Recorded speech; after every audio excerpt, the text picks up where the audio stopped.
আসসালামু আলাইকুম প্রিয় শ্রোতা বন্ধুরা, বাংলা হরর ডায়েরিজের আজকের পর্বে আপনাদেরকে স্বাগতম। ধরুন আপনি একদিন হঠাৎ শুনলেন আপনার দাদা রেখে যাওয়া একটা পুরনো বাড়ি আছে, যেটা বছরের পর বছর তালাবদ্ধ পড়ে আছে।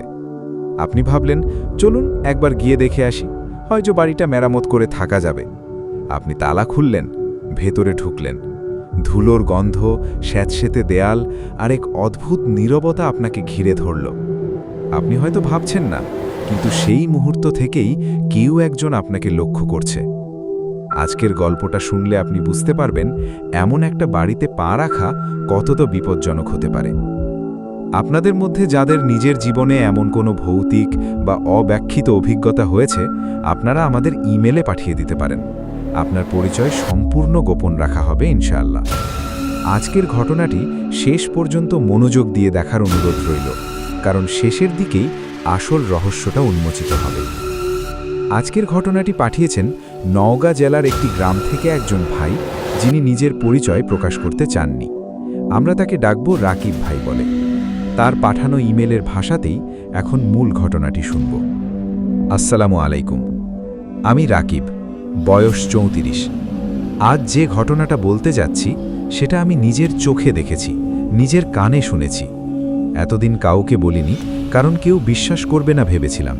কিন্তু এখন মনে হয় এই কথাগুলো বলা দরকার। আমার দাদার বাড়ি ছিল আমাদের গ্রাম থেকে প্রায় 2 মাইল দূরে একটা পুরনো জমিদার বাড়ির লাগোয়া জমিতে।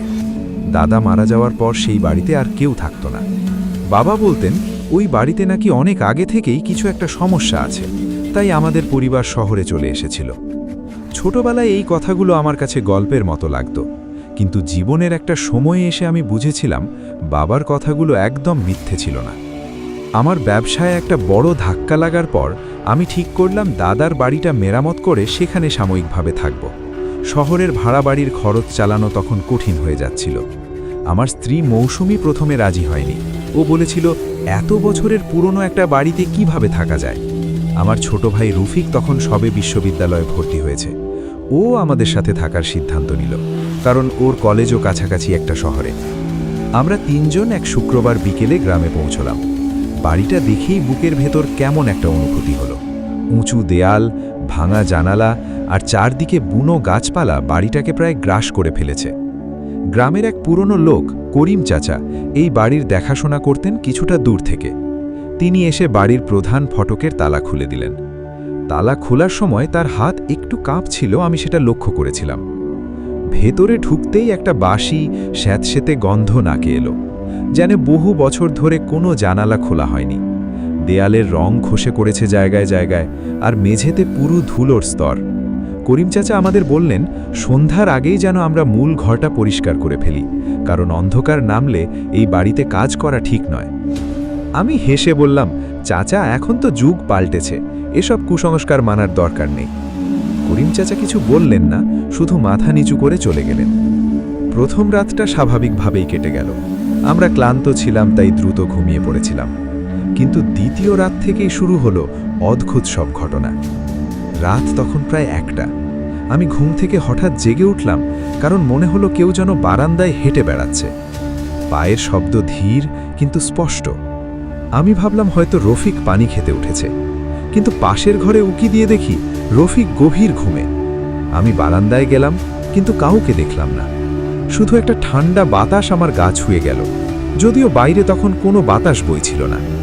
দূরে কোথাও একটা কুকুর এক টানা ডেকে যাচ্ছিল, যেন কিছু একটা দেখে ভয় পেয়েছে। পরদিন সকালে মৌসুমী বলল, রাতে তার মনে হয়েছিল কেউ যেন তার চুলে হাত বুলিয়ে যাচ্ছে। আমি প্রথমে ভাবলাম হয়তো স্বপ্ন দেখেছে, কিন্তু ওর চোখে মুখে যে আতঙ্ক দেখলাম সেটা স্বপ্নের ভয় ছিল না। 3 দিন পর একটা ঘটনা ঘটল যা আমাকে সত্যিই ভাবিয়ে তুলল। রফিক দুপুরের দিকে বাড়ির পেছনের পুরনো কুয়া দেখতে গিয়েছিল। ফিরে এসেও বলল, কুয়ার ভেতর থেকে নাকি কেউ ওর নাম ধরে ডেকেছে। আমি বললাম, তুই হয়তো ভুল শুনেছিস। রফিক মাথা নেড়ে বলল, না ভাইয়া, খুব স্পষ্ট শুনেছি, ঠিক আমার নামটাই বলেছে। ওর গলার স্বরে এমন একটা কাঁপুনি ছিল যেটা আমি আগে কখনো শুনিনি। সেই রাতে আমি ঠিক করলাম করিম চাচার সাথে কথা বলবো। আমি তার বাড়িতে গেলাম। উনি প্রথমে কথা বলতে চাইছিলেন না। অনেক অনুরোধের পর উনি বললেন, এই বাড়ি নিয়ে গ্রামে অনেক পুরনো কথা প্রচলিত আছে। বহু বছর আগে এই জমিদার বাড়ির এক মেয়ে নাকি হঠাৎ একদিন নিখোঁজ হয়ে যায়। তাকে অনেক খোঁজাখুঁজি করেও পাওয়া যায়নি। তারপর থেকেই নাকি এই বাড়িতে অদ্ভুত সব ঘটনা ঘটতে শুরু করে। আমি জিজ্ঞেস করলাম, মেয়েটার কি হয়েছিল কেউ জানে না? করিম চাচা একটু চুপ থেকে বললেন, কিছু মানুষ বলে সে পালিয়ে গিয়েছিল, কিছু মানুষ বলে অন্য কিছু হয়েছিল, কিন্তু সঠিক সত্যিটা কেউ জানে না। আমার দাদাও না। এই কথা শুনে আমার ভেতরটা কেমন অস্থির হয়ে উঠল। আমি বাড়ি ফিরে মৌসুমী আর রফিককে সবটা বললাম। মৌসুমী বলল, চলো আমরা শহরে ফিরে যাই। কিন্তু তখন আমাদের হাতে অন্য কোনো উপায় ছিল না। ব্যবসার ঋণ শোধ করতে হলে এই বাড়িটাই আমাদের একমাত্র আশ্রয়।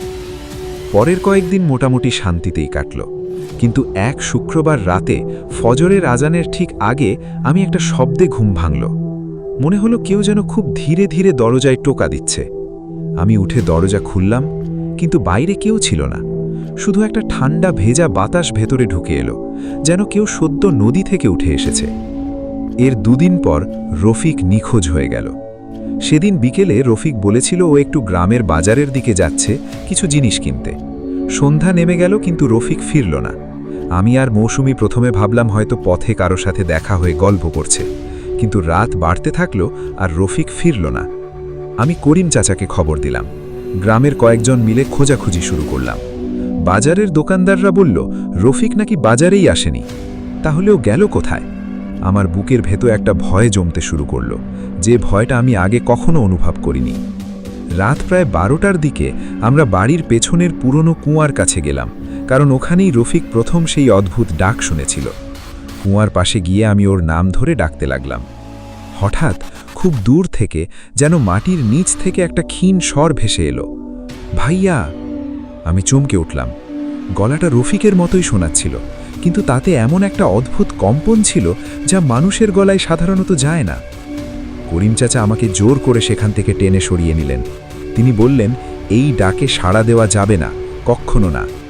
আমি রাগে কাঁদতে কাঁদতে বললাম, ওটা আমার ভাইয়ের গলা, আমি কি করে চুপ করে থাকব? করিম চাচা শুধু বললেন, তুমি যা শুনছ তা তোমার ভাই নাও হতে পারে। সেই রাতে আমরা গ্রামের মসজিদের ইমাম সাহেবকে খবর দিলাম। তিনি এসে পুরো বাড়িতে কিছুক্ষণ কোরআনের আয়াত পাঠ করলেন। তিনি বললেন, এই বাড়িতে এমন কিছু আছে যা বহুদিন ধরে অতৃপ্ত হয়ে আছে, এবং সেটা মানুষের ভয় আর দুর্বলতাকে ব্যবহার করে। তিনি আমাদের বললেন, ধৈর্য ধরতে হবে, আর কখনো একা রাতের অন্ধকারে বাড়ির বাইরে বের হওয়া যাবে না। পরদিন সকালে গ্রামের লোকজন মিলে আবার খোঁজ শুরু করল। দুপুরের দিকে বাড়ির পুরনো একটা ঘর, যেটা এতদিন তালাবদ্ধ ছিল, তার তালা ভাঙার সিদ্ধান্ত নিলাম। ঘরটা জমিদার বাড়ির সবচেয়ে পুরনো অংশে ছিল, যেখানে আগে কেউ ঢুকত না। তালা ভেঙে ভেতরে ঢুকতেই একটা ভারী বদ্ধ বাতাস আমাদের গায়ে লাগল। ঘরের এক কোণে পুরনো একটা কাঠের সিন্দুক পড়েছিল। সিন্দুক খুলে দেখা গেল তার ভেতরে কিছু পুরনো চিঠি আর একটা ডায়েরি। ডায়েরিটা ছিল আমার দাদার আমলের এক আত্মীয়ের লেখা। সেই ডায়েরিতে লেখা ছিল, বহু বছর আগে জমিদার বাড়ির এক মেয়ে, যার নাম সালেহা, তাকে জোর করে একটা বিয়ে দেওয়া হচ্ছিল, যেটা সে চায়নি। বিয়ের রাতে সে বাড়ি থেকে পালানোর চেষ্টা করে, কিন্তু সে আর কখনো ফিরে আসেনি। পরিবার তখন গুজব রটিয়েছিল যে সে পালিয়ে গেছে অন্য কারো সাথে, যাতে সমাজে মুখ না পড়ে। কিন্তু ডায়েরিতে লেখা ছিল, সেই রাতে বাড়ির পেছনের কুয়ার কাছে অদ্ভুত শব্দ শোনা গিয়েছিল, আর তারপর থেকেই সেই মেয়েটার আর কোনো খোঁজ পাওয়া যায়নি। এই লেখা পড়ে আমার হাত পা ঠান্ডা হয়ে গেল। তার মানে এতদিন ধরে যে অতৃপ্ত আত্মার কথা গ্রামের মানুষ বলে আসছিল, সেটা হয়তো সালেহারি। সেদিন বিকেলে আমরা আবার কুয়ার কাছে গেলাম, এবার ইমাম সাহেবকে সাথে নিয়ে। তিনি কুয়ার পাশে দাঁড়িয়ে কিছুক্ষণ নীরবে কিছু পড়লেন। তারপর হঠাৎ কুয়া থেকে একটা তীব্র ঠান্ডা বাতাস বেরিয়ে এলো, এত জোরে যে আমাদের সবার গায়ের লোম দাঁড়িয়ে গেল। ইমাম সাহেব বললেন, এই জায়গায় কিছু একটা লুকিয়ে আছে যা এখনো মুক্তি পায়নি। গ্রামের বয়স্ক কয়েকজনকে ডাকা হলো, আর সবার সম্মতিতে কুয়াটা খুঁড়ে দেখার সিদ্ধান্ত নেওয়া হলো।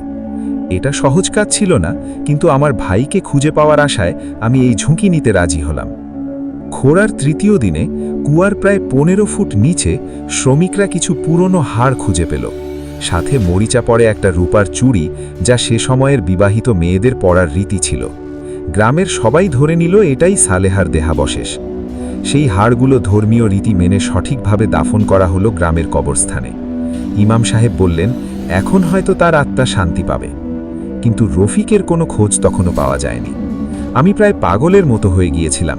মৌসুমী আমাকে সামলে রাখার চেষ্টা করছিল, কিন্তু ওর নিজের চোখেও তখন ঘুম ছিল না। দাফনের পরের রাতে আমি বাড়ির উঠোনে বসেছিলাম, ঘুম আসছিল না। হঠাৎ দূরে বাড়ির পুরনো ফটকের কাছে একটা ছায়া মূর্তি দেখতে পেলাম। প্রথমে ভাবলাম চোখের ভুল, কিন্তু ছায়াটা ধীরে ধীরে সামনে এগিয়ে এলো। আমি ভয়ে ভয়ে উঠে দাঁড়ালাম। ছায়াটা কাছে এলে বুঝলাম এটা রফিক। আমি দৌড়ে গিয়ে ওকে জড়িয়ে ধরলাম। ও শরীরে কাদা মাখা, কাপড় ছেঁড়া, চোখ দুটো কেমন যেন শূন্য। আমি জিজ্ঞেস করলাম, তুই এতদিন কোথায় ছিলি? রফিক অনেকক্ষণ কিছু বলল না। তারপর ধীরে ধীরে বলল, ভাইয়া, আমি জানি না কোথায় ছিলাম। শুধু মনে আছে কেউ একজন আমার হাত ধরে রেখেছিল আর বলছিল আমার সাথে থাকতে হবে। আমরা ওকে ঘরে নিয়ে গেলাম, খাওয়ালো, কিন্তু ওর চোখের সেই শূন্য দৃষ্টিটা যেন আর গেল না। ও প্রায়ই একা একা কথা বলতো, কারো সাথে যেন কথোপকথন চলছে, যাকে আমরা দেখতে পাচ্ছি না। ইমাম সাহেব আবার এলেন, রফিকের জন্য বিশেষভাবে দোয়া করলেন। তিনি বললেন, রফিকের ভেতর থেকে যা কিছু প্রভাব ফেলেছিল তার অনেকটাই কেটে গেছে, কিন্তু সম্পূর্ণভাবে মুক্তি পেতে সময় লাগবে। আমরা কিছুদিন পর সিদ্ধান্ত নিলাম এই বাড়ি ছেড়ে আবার শহরে ফিরে যাব। ব্যবসার ঋণের চেয়ে আমার ভাইয়ের আর পরিবারের নিরাপত্তা অনেক বেশি জরুরি মনে হলো। বাড়ি ছাড়ার আগের রাতে আমি শেষবারের মতো সেই পুরনো ঘরটায় গেলাম যেখানে ডায়েরিটা পাওয়া গিয়েছিল। ডায়েরির শেষ পাতায় একটা লাইন লেখা ছিল, যেটা আমি প্রথমবার লক্ষ্য করিনি। সেখানে লেখা ছিল, সালেহা একা ছিল না, তার সাথে আর একজন ছিল, যার নাম কখনো কাউকে বলা হয়নি। এই লাইনটা পড়ার পর আমার মনে একটা প্রশ্ন থেকে গেল, যেটার উত্তর আজও আমি জানি না। সেই আরেকজন কে ছিল, আর সেই রাতে কুয়ার কাছে আসলে কি হয়েছিল? আমরা শহরে ফিরে এলাম। রফিক ধীরে ধীরে স্বাভাবিক জীবনে ফিরছে, যদিও মাঝে মাঝে রাতে ঘুমের মধ্যে ও কারো নাম বিড়বিড় করে বলে, একটা নাম যা আমরা কখনো শুনিনি। কারিম চাচার সাথে মাঝে মাঝে ফোনে কথা হয়। তিনি বলেন বাড়িটা এখনও ফাঁকা পড়ে আছে, আর মাঝে মাঝে রাতে নাকি সেখান থেকে হালকা আলো দেখা যায়, যদিও ভেতরে কোনো বিদ্যুৎ সংযোগ নেই। আজও আমি জানি না সালেহার সেই না বলা সঙ্গীটা কে ছিল। জানি না কুয়ার নিচে যা পাওয়া গিয়েছিল তা আসলেই সম্পূর্ণ সত্যি ছিল কিনা। শুধু জানি সেই বাড়িতে থাকা কয়েক মাসে আমরা এমন কিছু দেখেছি এবং শুনেছি যা কোনো যুক্তি দিয়ে সম্পূর্ণভাবে ব্যাখ্যা করা যায় না। আসসালামু আলাইকুম প্রিয় দর্শক, আজকের গল্পটা এখানেই শেষ হলো। আশা করি আপনাদের ভালো লেগেছে। ভিডিওটি ভালো লাগলে লাইক দিতে ভুলবেন না। কমেন্টে আপনার মতামত জানান, বন্ধুদের সাথে শেয়ার করুন, আর চ্যানেলটি সাবস্ক্রাইব করে পাশে থাকুন।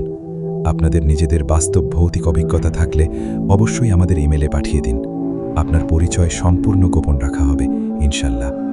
আজকের মতো এখানেই শেষ করছি। আল্লাহ হাফেজ।